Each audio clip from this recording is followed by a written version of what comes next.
It's so grippy. Oh my god! What was your initial reaction when I said I was buying a Fiat Panda 100 horsepower? My initial reaction was, wow, that's going to be slow. And then you said it was 100 horsepower. Still, I was like, it just looks like a cheap car. I didn't think it would be very exciting. I mean, I think you got a very nice spec. Yeah. But So for me, it wasn't exciting. The spec of this car is white, obviously, with the glass roof. Oh, and the lovely stripe. Don't forget the stripe. Yeah. So we got the Pandemonium stripe, but Makes it's it not more sporty. more sporty and goes faster. It's not the Pandemonium pack. It's just the stripe. And I also upgraded the seats to the Abarth 500 horsepower. So you do need to get special brackets to be able to do this, and kind of like custom make a couple of the brackets to make it fit. However, I think these are so much better and so much more supportive than the original seats that come with the car. Yeah, they hug you quite nicely when you're going around corners. There are some like nice little touches in the car as well. Like, I like the Panda bit here. I like you've got the 100 horsepower and the cup holders. Like things like that are quite nice. It does feel like quite limited edition, which makes you feel a little bit special. But from someone that doesn't know cars, if you just saw this driving past, you'd just be like, it's Panda. Yeah. Which kind of makes it feel a little bit like an exclusive club, you know? Fair enough, yeah. It's one of those cars actually where if you see another one, you wave. Yeah, yeah. You actually wave at people, and I think that's quite cute. Right, shall we get in and do you want to do a cold start? A cold, you actually want to Yeah, do a cold start. I mean, it's not exactly cold, but... The neighbours are going to kill you. You're so loud. Turning my bus on. Ho, ho, ho, ho. The sound of that. Woo-hoo. Yeah, these seats are really comfy. They are so much better, aren't they? So anytime there's like a gear stick up here, it reminds me of my first ever car, or my second actually. My first car was a Daihatsu Copen, but my second car, which was a Peugeot 107, the idea of like feeling like you're quite high up and you're driving a bus, that's the vibe I get. The suspension is quite firm as well, going over this bump. Yeah. You do feel like you just want to rag it though, don't you? All the time, and I think that's something I quite like about the car. It's like it's there to be ragged. You've obviously got this sport button here, which if you press it, it makes the throttle very sensitive and the steering a lot weightier. I bet someone's made an off-roading version of this. 4x4, yeah. Yeah? Yeah. Woohoo! It feels like a go-kart. Yeah. I feel like I am on a go-karting track and I just want to bomb it everywhere. So as a daily driver, so much fun. Yeah. Especially for the price. That's what I wanted from this car, was the fact that you can just go and get some milk or go get your groceries and have a whale of a time.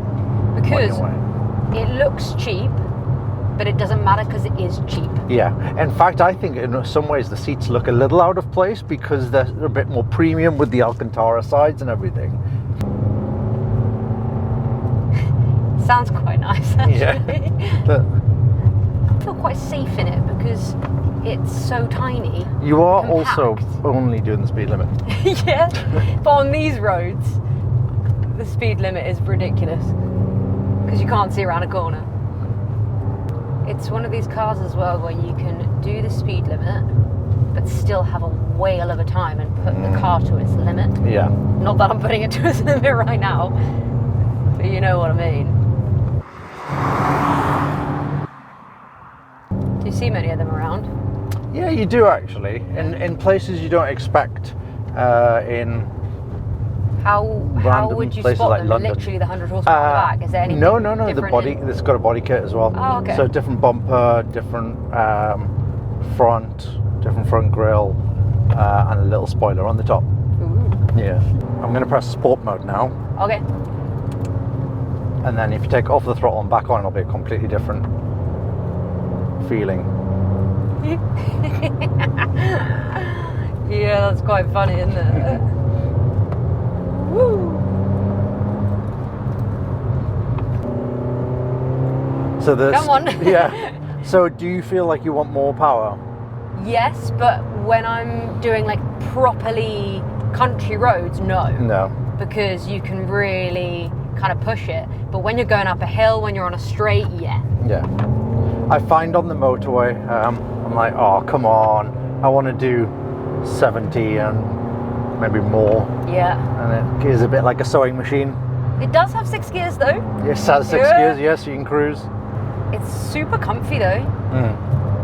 Like I'm not uncomfortable. You heel toe in this car, don't you? Yeah, but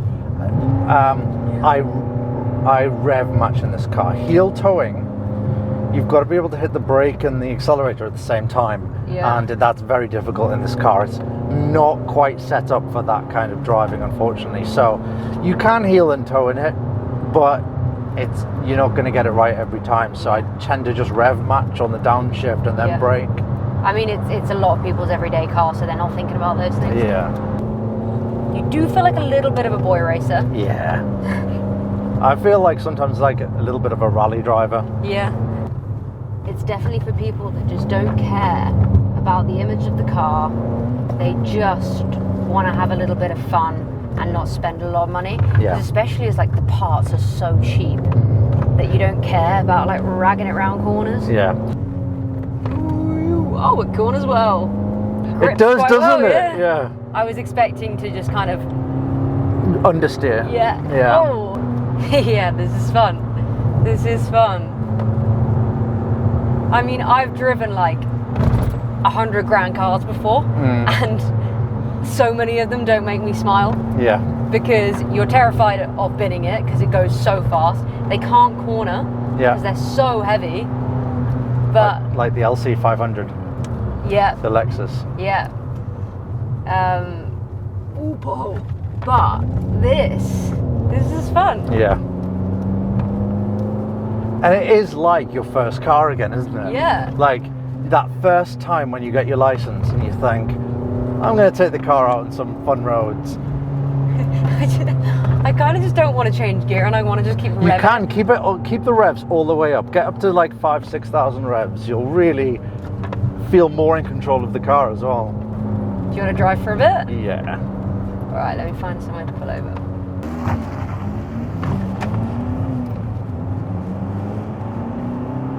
So likes and dislikes, there's very little that I don't like about this car. One thing that I think is you need to upgrade is the sound system if you're going to use it as a daily driver. Speakers are just a little bit tinny, and I think they could have done better there.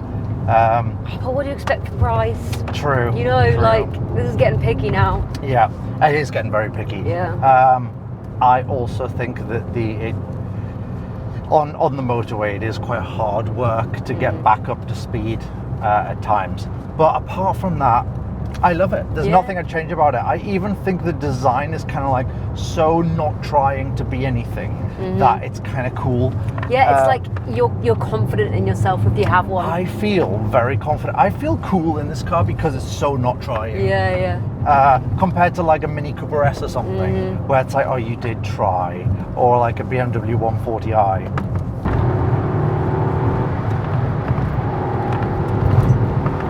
Oh my god. Corner, that's a tight corner. Yeah! It's so grippy. Oh my god.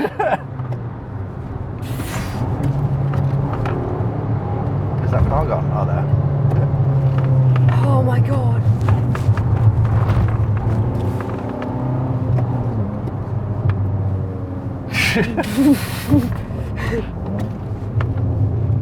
Reminder, I was in a car accident like a month ago. Oh my god.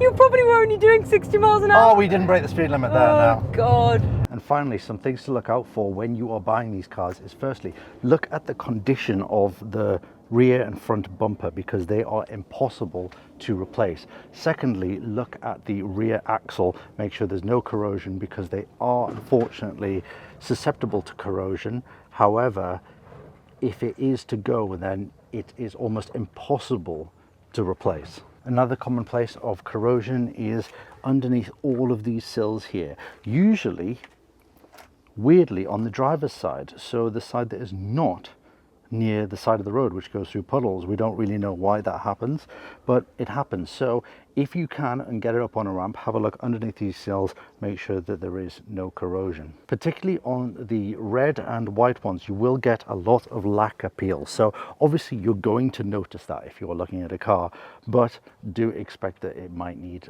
some re-lacquering on the car at some point. If you think about buying one of these cars, you want to have some fun, bit of an insurance loophole, it's amazing. Put it in sport mode, drive it in sport mode everywhere you go. And if anything goes wrong, then all of the parts are cheap anyway, because there's so many Pandas on the road. If a headlight goes, you just buy another one. It's cheap. So hope you enjoyed this video. Like, subscribe if you're not already, and we'll see you in the next one.